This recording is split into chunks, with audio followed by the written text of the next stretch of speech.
सत श्री अकाल जी। अपनी हिस्ट्री सीरीज़ चल रही है जी। अज आप सैकेंड पार्ट कर रहे हैं। पहला पॉइंट, स्वराज मेरा जन्म सिद्ध अधिकार है तो मैं इसनूं लैके रहांगा। ये किसने कहा सी? तो ये कहा सी जी बाल गंगाधर तिलक ने। अगला पॉइंट, जिंदा पीर किहड़े मुगल बादशाह नूं कहा जाता है? तो वह कहा जाता जी औरंगजेब नूं।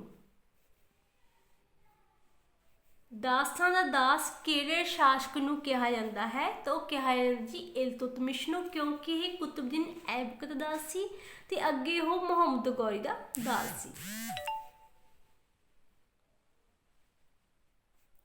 दासां दा सरप्रस्त किस नूं कहा जाता है? तो वह कहा जाता जी फिरोज शाह तुगलक नूं।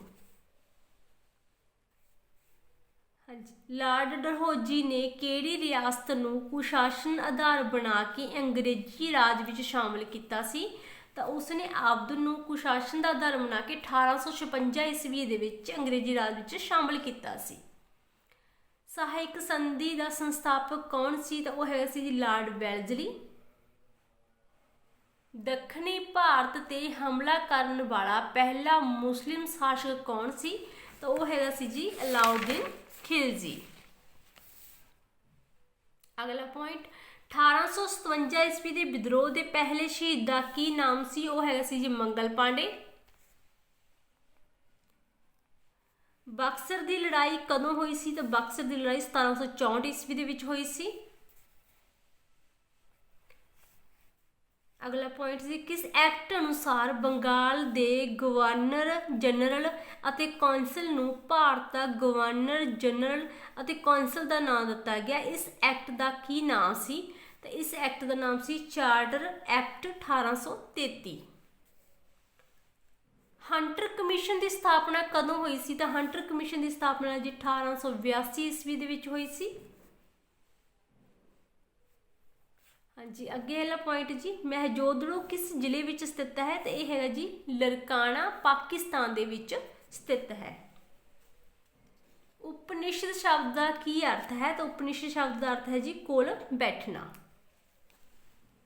अगला पॉइंट, गांधी जी द्वारा करो या मरो का नारा कदों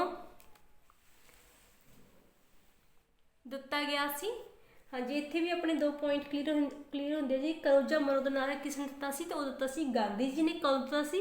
भारत छड्डो अंदोलन के तहत।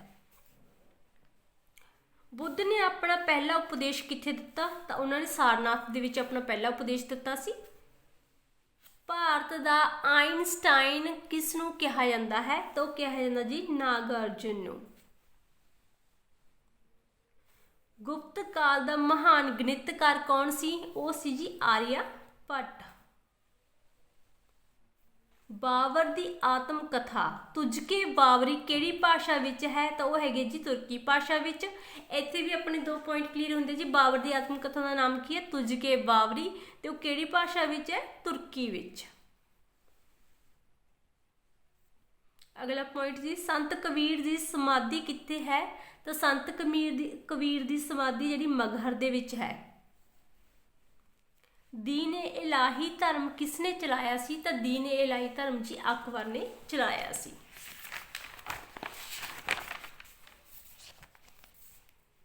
कानून कमीशन कदों स्थापित किया गया? तो कानून कमीशन जी 1833 ईस्वी दे विच स्थापित किया गया सी। अगला पॉइंट, प्रार्थना समाज की स्थापना किसने की सी? तो प्रार्थना समाज की स्थापना केशव नंद ने की सी। भारत विच सब तो पहला पूजिया जाने वाला मानव बुत किहड़ा सी? तो वह है जी बुद्ध दा। हड़प्पा दे लोकां नूं किहड़ी चीज़ बारे जानकारी नहीं सी? तो उन्हां नूं लोहे बारे कोई जानकारी नहीं सी। अंग्रेज़ां नूं बंगाल बिहार ते उड़ीसा की दीवानी कदों प्राप्त हुई? तो उन्होंने 1765 ईस्वी दे विच बंगाल बिहार ते उड़ीसा की दीवानी प्राप्त हुई सी। वेदां दा मूँह किस नूं कहा जाता है? तो वह कहा जाता जी वेदांग नूं। ऋग्वेद विच शब्द अश्व का की अर्थ है? तो यह अर्थ है जी घोड़ा। अगला पॉइंट, ਪ੍ਰਤੀਹਾਰ ਵੰਸ਼ ਦੀ ਸਥਾਪਨਾ ਕਦੋਂ ਅਤੇ ਕਿਸਨੇ ਕੀਤੀ ਸੀ? ਤਾਂ ਪ੍ਰਤੀਹਾਰ ਵੰਸ਼ ਦੀ ਸਥਾਪਨਾ 725 ਈਸਵੀ ਦੇ ਵਿੱਚ ਨਾਗਭਟ ਪਹਿਲੇ ਨੇ ਅਵੰਤੀ ਤੇ ਦੱਖਣੀ ਰਾਜਸਥਾਨ ਦੇ ਵਿੱਚ ਕੀਤੀ ਸੀ। ਅਗਲਾ ਪੁਆਇੰਟ ਜੀ, ਬਲੈਕ ਗਾਂਧੀ ਕਿਸ ਨੂੰ ਕਿਹਾ ਜਾਂਦਾ ਹੈ? ਤਾਂ black Gandhi ji Martin king Luther ਨੂੰ ਕਿਹਾ ਜਾਂਦਾ ਹੈ, ਕਿਉਂਕਿ ਇਹ ਵੀ ਗਾਂਧੀ ਜੀ ਦੇ ਕਦਮਾਂ ਤੇ ਚੱਲਿਆ ਸੀ, ਇਸ ਲਈ ਇਸ ਨੂੰ ਬਲੈਕ ਗਾਂਧੀ ਕਿਹਾ ਜਾਂਦਾ ਗਾ। ਧੰਨਵਾਦ ਜੀ।